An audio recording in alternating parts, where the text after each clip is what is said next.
Oi pessoal, aqui é a Bruna. Sejam bem-vindos a mais um episódio do Conscientemente. A entrevista de hoje é com a Débora Aquino, que nos contou sua história de superação e como o esporte teve um papel fundamental em sua transformação. Também falou sobre a importância de termos constância, de vivenciarmos e incorporarmos o conhecimento que vamos adquirindo sobre nós mesmos e muito mais. Se você estiver nos ouvindo de outras plataformas, convido a conhecer o site do Conscientemente, que é www.conscientementepodcast.com.br. Vamos lá! Quem está aqui hoje no Conscientemente é a Débora Aquino. Odontóloga de formação, a Débora hoje em dia inspira pessoas no seu trabalho como Positive Coach. Débora, é um prazer enorme te receber aqui e eu gostaria que tu nos contasse um pouquinho mais sobre a tua vida e tua trajetória. Oi, Bruna. Obrigada pelo convite.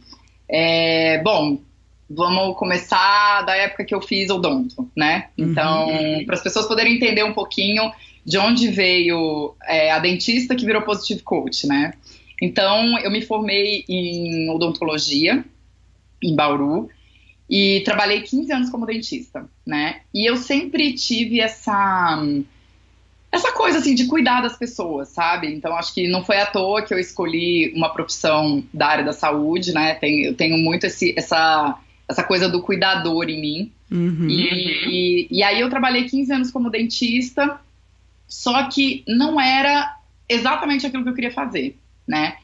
E aí, quando a minha filha nasceu, em 2011, no primeiro ano, eu fiquei 6 meses em casa, eu tinha uma clínica bem grande aqui em São Paulo. Aí, os primeiros 6 meses eu fiquei em casa, depois eu voltei a trabalhar. E aí, eu coloquei ela numa escolinha, né? Eu falei, vou colocar na escolinha, porque a gente não queria babá, a gente não tem família aqui e tal. E aí, quando ela tava com 1 ano, veio escrito na agenda da escola, hoje a Duda andou pela primeira vez. Nossa. Aí eu falei pro meu marido, eu não quero ver a minha filha crescer por uma agenda de escola, né? Eu trabalhava assim, igual uma louca, a clínica era meio longe da minha casa, então assim, eu saía de manhã, deixava a Duda na escolinha e meu marido que pegava à noite, quando eu chegava ela já tava dormindo. Então assim, eu via a Duda fim de semana, né? E aí eu falei, gente, eu não quero perder o crescimento dela e tal. E aí eu vendi a clínica para os dentistas que trabalhavam lá comigo. Eu resolvi vender e falei, agora eu vou ser mãe, né? Aí o pediatra da minha filha falou, olha, só faz uma coisa, não tira ela da escola, porque ela ficava tempo integral, né? Aí ele falou, não tira ela da escola, porque é importante para a socialização dela, é filha única e tal. Eu falei, tá bom. Aí eu deixei ela 4 horas na escolinha, e aí eu falei, agora eu vou ser mãe, né? Que legal. E aí fiquei durante uns 4, 5 meses sendo mãe. Só que aí eu comecei a surtar. Falei, gente, eu preciso trabalhar. Vou dar conta de ficar, só mãe, né? Sim.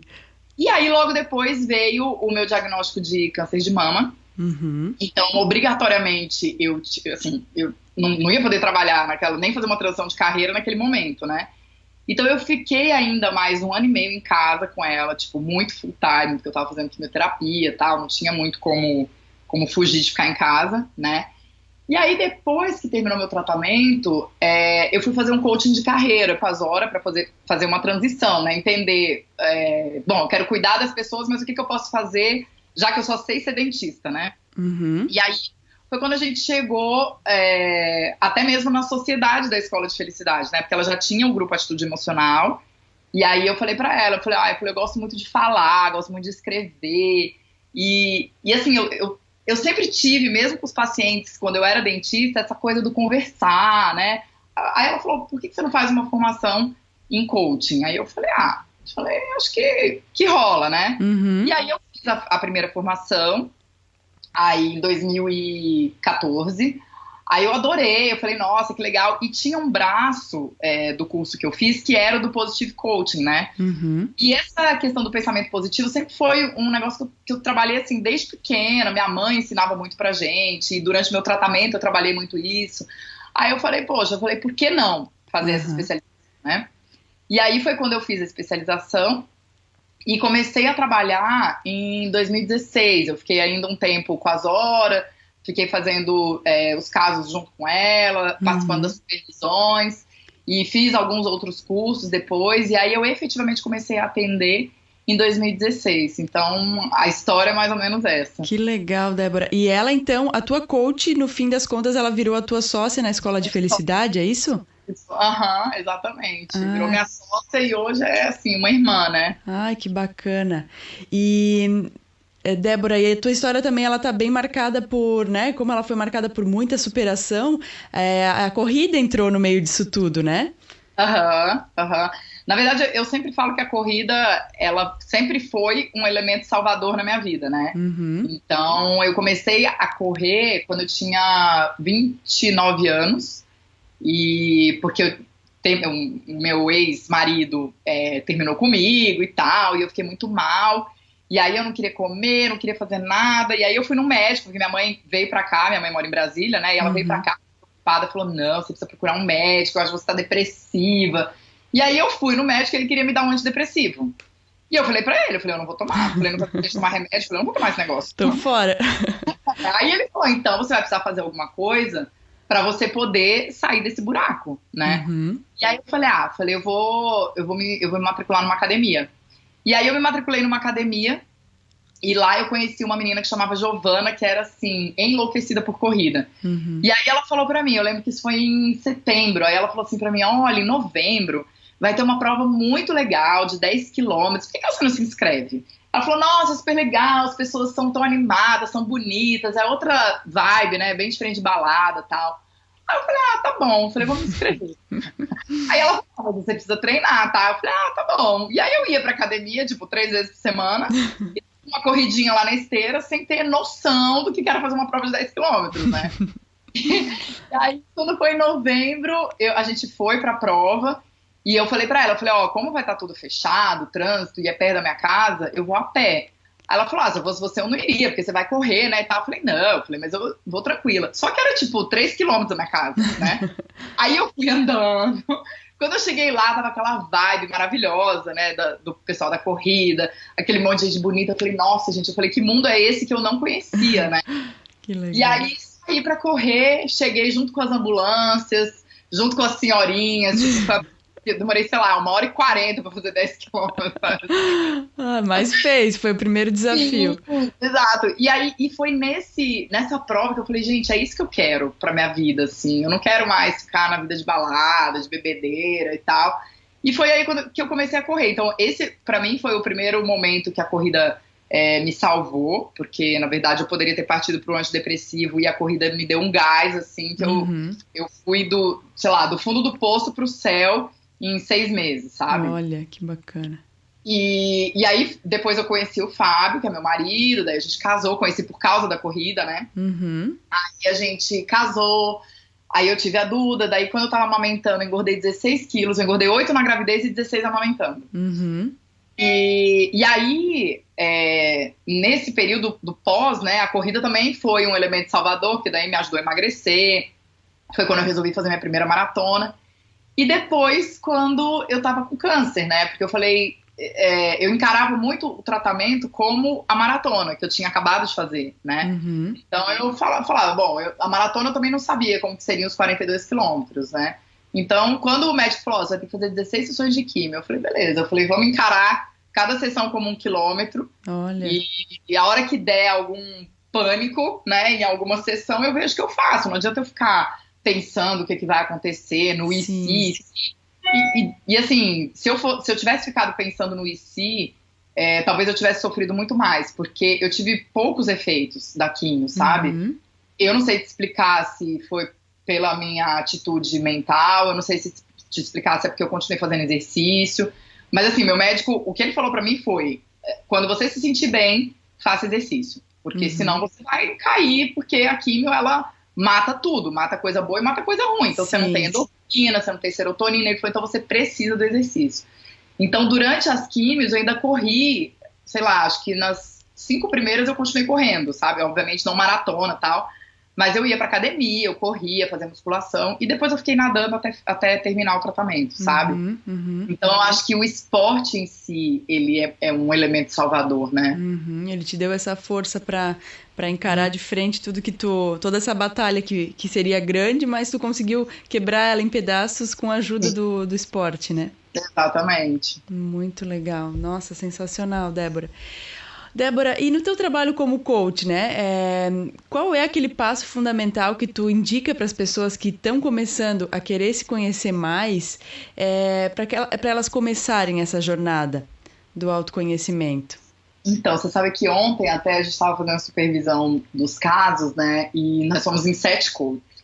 E aí a gente estava conversando e eu falei, gente, eu tinha uma ideia sobre autoconhecimento que hoje ela mudou totalmente, sabe? Então, o que eu acho é que hoje o autoconhecimento ele é muito acessível para todo mundo, né?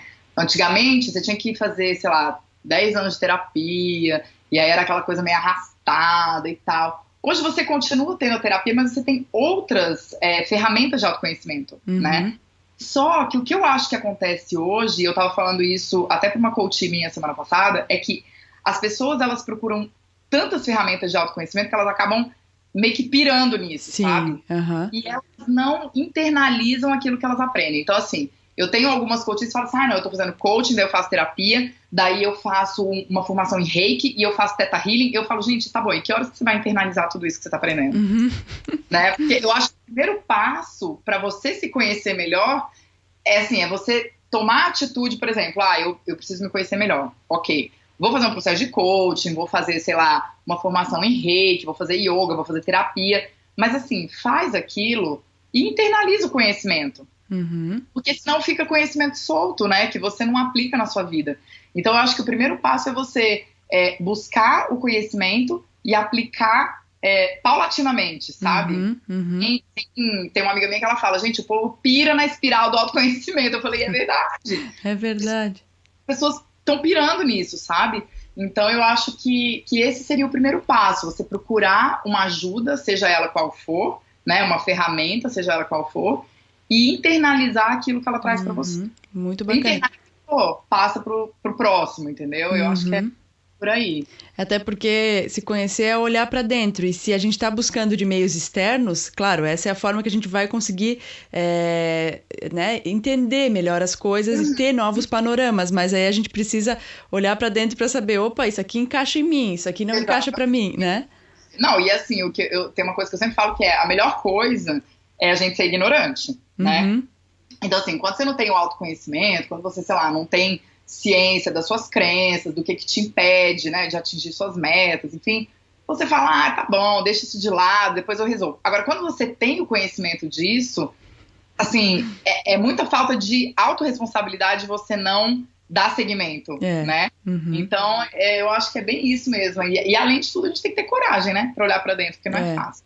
Não é fácil, é um caminho que ele não tem fim, né?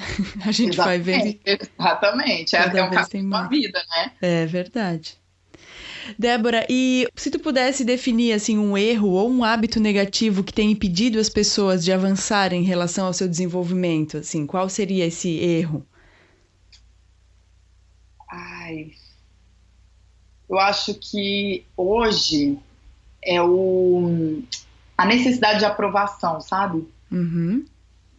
Eu acho que as pessoas hoje, talvez até por toda essa questão de mídia social, né, de toda essa exposição, onde todo mundo se expõe, onde todo mundo quer colocar a vida perfeita, a gente tem hoje uma grande demanda, assim, que a gente atende, tanto, pelo menos no grupo, né, tanto de processo terapêutico quanto de coaching, de pessoas que não conseguem atingir as metas porque tem uma necessidade de aprovação muito grande. Então, assim, ela necessita da aprovação do outro para poder seguir em frente. Então, muitas vezes a pessoa vive uma vida que não é a dela, né? Vive a vida que o outro espera para ela, porque ela precisa da aprovação.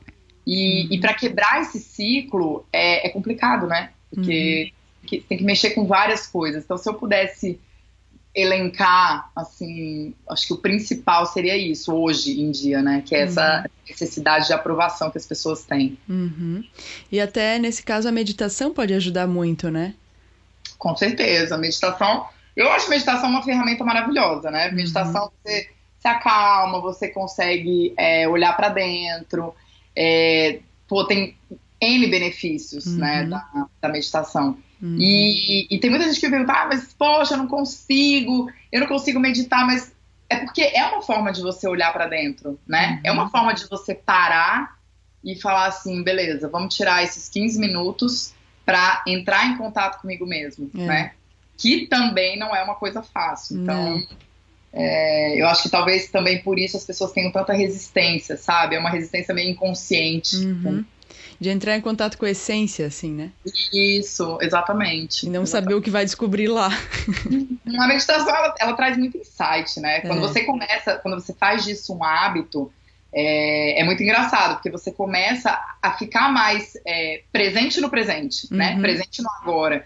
Então, você começa a observar muito os sinais mesmo que aparecem, as oportunidades, e começa a observar seus comportamentos, né? Porque quando a gente vive no futuro, a gente não olha para o que a gente está fazendo, a gente vive num piloto automático, né? É verdade. Quando você vive no presente, você olha de repente para o comportamento seu ali e você fala, poxa vida, né? Por que eu estou fazendo isso? Você começa a se questionar. Então, eu acho que a meditação, ela traz muito isso, sabe? É você colocar o seu relógio no agora, sabe? Muito bem, muito bem. É aquela coisa de quando a gente viu, a gente já reagiu, já explodiu, já fez uma coisa que não deveria, mas a meditação realmente dá essa presença maior, né? Senso de presença. Exatamente. Débora, e qual é o hábito que mais contribui para as pessoas alcançarem a realização, a teu ver? Eu acho que é a constância, sabe? Eu acho que é o hábito de você ser constante. Então, eu sempre falo muito isso, que, sei lá,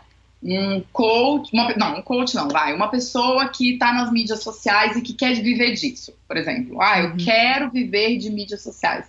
Você tem que ter uma constância, né? Então, assim, se a sua meta é viver disso, você tem que ter uma constância de postagem.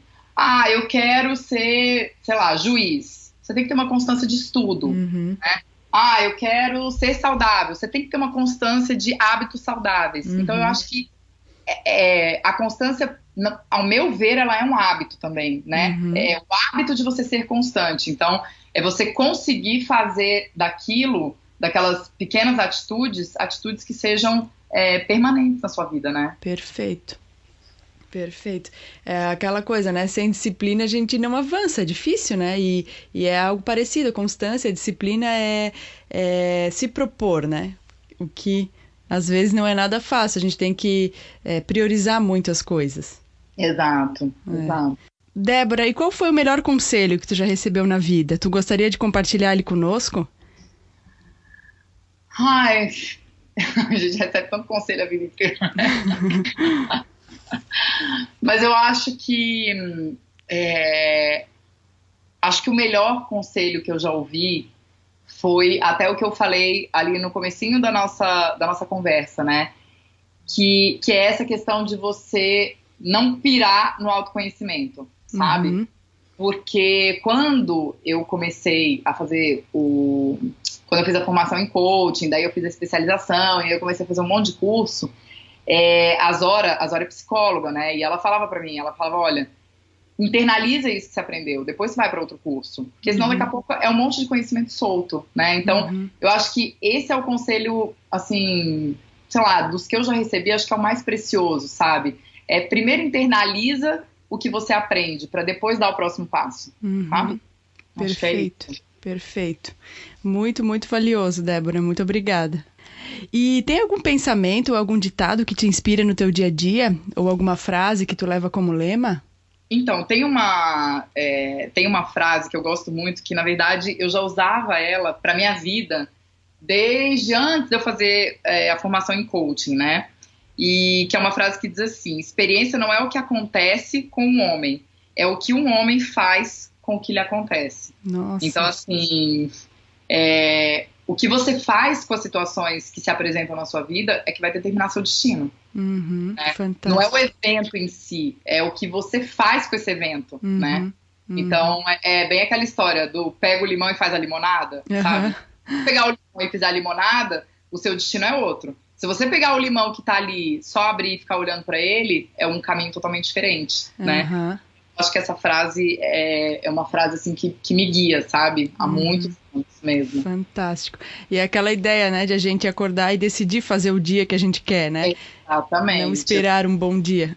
Exatamente. E não é nem, às vezes quando eu falo isso, né, eu falo, você decide o dia que você quer ter e tal. Aí as pessoas falam, mas eu decidi que eu queria ter um dia bom e aconteceu coisa ruim. Eu falo, beleza, e como é que você encarou essas coisas ruins, né? Porque é isso que vai fazer o seu dia bom, é a forma que você encara as coisas que acontecem na sua vida, né?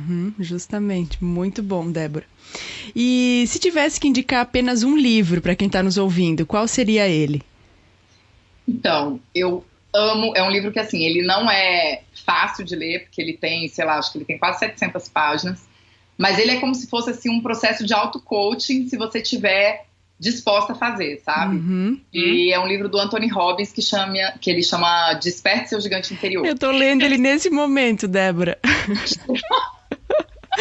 Ai, que coincidência.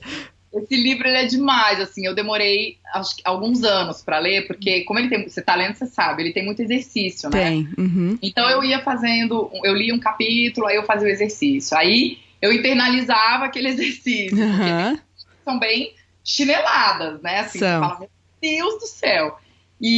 Mas é um livro muito bom, assim. É um livro que ele realmente desperta o que a gente tem de melhor dentro da gente, sabe? Nossa, ele é sensacional. Eu tô naquela parte das palavras, da importância de a gente criar um vocabulário transformacional, como ele chama, né? Ele é demais, adorei a indicação. Até eu acho que já chegou a aparecer aqui no Conscientemente, em outra entrevista, mas nossa, o Tony Robbins é fantástico mesmo. Esse fim de semana eu até assisti o documentário dele no Netflix. O Não Sou Seu Guru? Maravilhoso, né? Muito bom. Agradeço muito a indicação, Débora. E então, antes da gente encerrar, eu gostaria que tu nos dissesse qual é a melhor forma para quem está nos ouvindo entrar em contato contigo e conhecer mais sobre o teu trabalho. Tem o meu perfil no Instagram, que é o Debs Aquino, e tem o e-mail de contato, que é o contato@blogdadebs.com.br. Perfeito. A gente vai colocar no post do episódio para todo mundo ver. Tá bom. E eu quero te agradecer, então, Débora, imensamente por tu estar aqui participando, pela tua disponibilidade em mostrar um pouquinho mais sobre a tua história, que é tão linda e cheia de superação. Te desejar ainda mais sucesso do que tu já tem, porque com certeza tu é merecedora dele. Obrigada. E esperar que um dia a gente possa conversar aqui de novo. Com certeza. Eu que agradeço pelo convite e vamos lá, né? Vamos crescer, vamos em direção ao autoconhecimento, né? Isso aí, vamos evoluir. Todos juntos no mesmo time, né? Isso aí, sem pirar, né? Autoconhecimento. Isso aí. Muito, muito obrigada, Débora. Um grande abraço. Obrigada, Bruna, para você também. Gostou desse episódio? Então, se tiver aqui no site, deixe seu comentário. E se tiver no iTunes ou outras plataformas, deixe sua avaliação. É muito importante saber o que você achou. Obrigada.